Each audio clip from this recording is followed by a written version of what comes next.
Are there advantages to aging?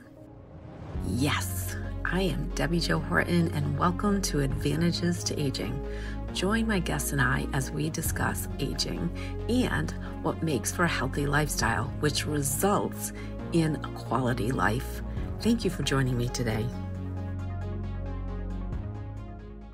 Hey, everybody. I am so excited for this episode. I cannot wait for you to meet Tiffany Mason, my go-to gal when I have to do my business in areas that I don't truly understand. So how you doing, Tiffany? I'm so good. Thank you so much for inviting me on and just to talk to everybody. I'm super excited. Now, if you don't have a podcast or you've never thought about doing a podcast, that's where I was just a couple of months ago going like, there's no way on earth I can do this. And Tiffany kept saying, no, you can do this. But I think my biggest question, and probably a question that all of you have, is why podcasts? Why choose a podcast over any other media form? Well, we have a lot of information at our fingertips these days. And we can go to TV, we can go to Facebook. I don't know about you, but I find the news very depressing. So I just count on whatever's on Facebook. That's the news, because it's not very much. And that way I get to stay in my ignorant bubble. And, they say ignorance is bliss. But what I love about podcasts is it's kind of like talk radio, right? Like you get to choose the category that you want to listen to, and it's on your time schedule. So let's say that you're driving to the grocery and you have the grocery store, and you have 15 minutes. You drive to the grocery store, you listen to the first chunk, you drive home from the grocery store and you listen to the second chunk. It's on your time schedule. There's no pause. You don't have to go to the DVR. You don't have to use remote. You don't have to do any of that kind of stuff. It's right at your fingertips. It's on your phone. It's easily accessible. And there is everything under the sun on podcasts. Also, I would say podcasts to get your information out for the same reason that you're accessible to everybody wherever they are. They have so many platforms for podcasts now that really, people can find you anywhere. And so if you have a message to say, I really feel like podcasts are the way to go. Accessibility and, it's on your time schedule. I agree with that. I love the fact too, that if you have something that's super mundane to do, you can pop in a headset and listen to a bunch of podcasts, and it makes the time just fly by. And you forget that you're doing something you can't stand doing. Yeah, I always do that with Advantages to Aging. I just put it on in the background and listen to every episode. I love that. Thank you. So another thing you have said multiple times, and it took me a long time to figure out what on earth you were talking about. So I'm hoping that you can simplify this for everybody, is people talk about virtually amplifying your podcast episode. What on earth does that mean? So everybody wants to get their message out, right? And social media is so noisy. Life is so noisy. And so I would encourage people, when they have their episode, they are not just posting it to Facebook and then, oh, okay, I hope everybody saw it. I can't believe how many times I've posted something and I'll say to a close friend, oh, did you see that picture of my daughter? Blah, blah, blah. And they're like, no. And so, Facebook doesn't show you everything. So you wouldn't want to be on one platform, but jeepers, to keep up on all the platforms, that's a lot. That's a lot of content that you're creating. That's a lot of thought process and all that kind of stuff. What I've done, I've come up with a worksheet. You just simply figure out where your primary place is going to be. So let's say your primary place is going to be Facebook, and that's where you're going to post everything. I would encourage you, take that post, put it on another platform, but you would also want to, let's say you have this great comment that somebody has made during your podcast episode. You would want to pull that audio and turn it into an audiogram. For people that don't know what an audiogram is, it's a picture. It's got the waveform at the bottom. Lots of times you're scrolling and you'll kind of stop just to hear that little 1-minute clip that they've put on their page. And it kind of will entice you like, ooh, that sounded really good. I want to listen to the rest of that episode. What you can also do is turn that into a reel. So now you've taken one piece of content, just your podcast, you've posted it on social media, you've turned it into an audiogram, and now you've turned it into a reel. So you virtually have amplified that episode by 3, because you don't want to just post it once and just hope that everybody sees it.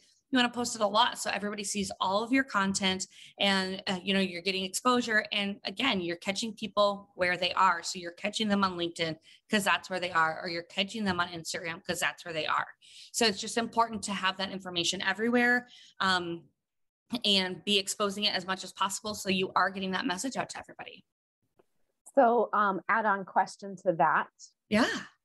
Is this something, this audiogram, which I think is really cool, is it something that's like a one and done, you put it on once and that's it? You don't repurpose it on the same platform? Or should you replay those periodically to drive people to your podcast over and over again?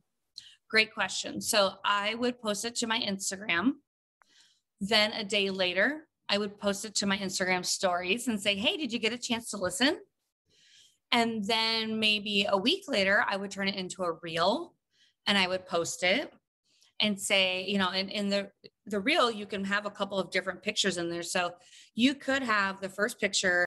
Let's say it's the guest that you've interviewed. So let's say it's our episode and you want to repost it to Reels. The first picture could be a picture of me and you could say like, my awesome editor, you know, VirtuallyYou podcast, whatever. Okay.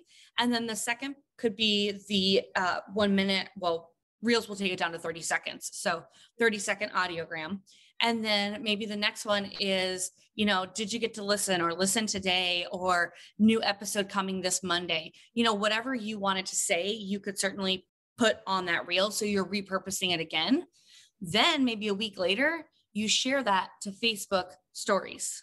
So you definitely don't want to have one and done. You want to virtually amplify. And so I'm actually partnering with somebody this month. I don't think I even told you this, and we're going to do a whole series on Reels. What to put in the Reels? When are you doing the Reels? Where are you doing the Reels? Where do you post these darn things? So, you know, if everybody else is looking for a little bit of heads up, I'm just at VirtuallyYou Podcast VA on Instagram and Facebook, but we'll be posting them, of course, on Instagram because it's a reel, but it'll be about Reels. There's lots of education to come too. Oh, that's cool. I'll have to make sure that I catch those. So tag me somehow so that I find them, because I know a lot of people, like one of the reasons that you don't see that picture of your girlfriend's kid is because the notifications are like miles long. If it's something that Facebook deems that you should, you know, take a look at. So right. Speaking of that, what is the best platform to promote your podcast on? Is it Facebook? Or is it something else? Well, Facebook is still the number one social media platform. So you definitely don't want to stop giving Facebook attention. However, I started doing Reels about a month and a half ago. You know, it was a little overwhelming and I was like, oh gosh, I used to do TikTok, which it's basically TikTok's cousin, I guess you could say. But I would spend so much time making them that I was like, oh, once I got rid of TikTok, I was like, thank God I don't have to do that anymore. Well, then comes Reels. So what Instagram has done is they have tried to make it kind of a one-stop shop. So they have their own form of TikTok, which is Reels. And something that's really important, you want to make your Reels in Instagram because they will show it to more people. Even if you make a TikTok and then you post it in Reels, they will not give it as much attention if it has the TikTok watermark. I think that Reels are the most important right now, because I have, I think, a little over 400 followers, but every time I post a reel, I get 1,000 to 2,000 views. So that's a lot. That makes me feel huge. Like I went viral. It would totally like blow me away. Yeah. Well, it gives you a notification when you have 500 views, and then it gives you another notification when you get 1,000, and it gives you another, it continues to update you how many views you have on these reels. And so I have just found that they are really giving a lot of attention to reels right now, and I'm getting a lot of exposure. So if you have something to say, if you're trying to get noticed, I would say reels is where it's at right now. Again, don't neglect Facebook because it is the number one. I recently taught a class and it said that the average user spends, let me think about this. I think it was 42 minutes on Facebook a day, 51 minutes on Instagram a day, and 24 minutes a day on LinkedIn. Not like the same person, of course, but people that are in those categories. And people that are going to LinkedIn, they're looking for, specific information. They're looking for, maybe you've shared a third-party article, that kind of thing. They're getting their information, and then they're getting off and they're doing business. Then people on Facebook, it's a lot of scrolling and a lot of commenting and a lot of engagement interaction. And then Instagram is a lot of scrolling again, like I said. So that's why I would say, there's plenty of attention that's happening. Users are spending longer amounts of time on Instagram, but Facebook is still number one. So I hope I'm not confusing everybody by going back and forth on the stats with the different platforms, but it's important really to, unfortunately, play on all of them. That's okay. If they got confused, they can hit rewind and listen again. Right. Did I not tell you that this woman was incredible?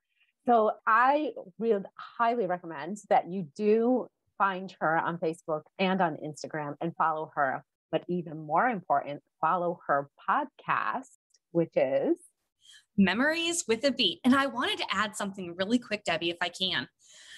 People always ask, why should I listen to podcasts? And I think that we, kind of touched on that in the beginning.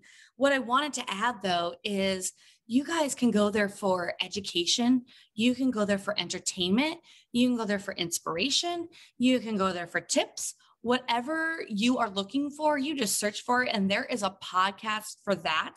So don't think that every time you go on, you have to learn something. In fact, when I go to my podcasts, my shows that I subscribe to, I always think to myself, like, okay, do I need to be inspired? Do I need to listen to, somebody talking about, blessings and gratitude and all that kind of stuff? Or am I feeling a little funny and I want to listen to this mom talk about, trials and tribulations of being a mom? Or is it time for me to really focus and listen to maybe The Feed by Libsyn? That's one I really value a lot and gives a ton of information about podcasting, best practices, equipment, things that are happening in the industry. And you guys, I basically self-taught myself all that I know through YouTube and podcasts. So, if you have a burning passion, something you want to do, don't let that hold you back. Podcasts can get you there. They can teach you so much. So I would really encourage you guys just to dive in and check out some podcasts, and some platforms you may not realize have podcasts is Audible. So if you're already listening to books and you're driving around, definitely check out their podcast area. Pandora now has podcasts. Even Google has it. So, wherever you are, wherever you're used to consuming your content, I bet you there's podcasts there. And I would say that you are correct, because since you told me that, I've been looking and they are everywhere. They are truly everywhere. So I hope that you got some great tips out of this segment. Don't forget, if you are on Facebook, find the private Facebook group called Advantages to Aging. And of course, the podcast community, Advantages to Aging, is on 12 different platforms. So you can find us almost anywhere. Thanks again. And yes. And if you guys are looking for that link, it's in the show notes. So it's a quick click of the mouse and you'll be right into Debbi-Jo's podcast community. And this is why I hire her.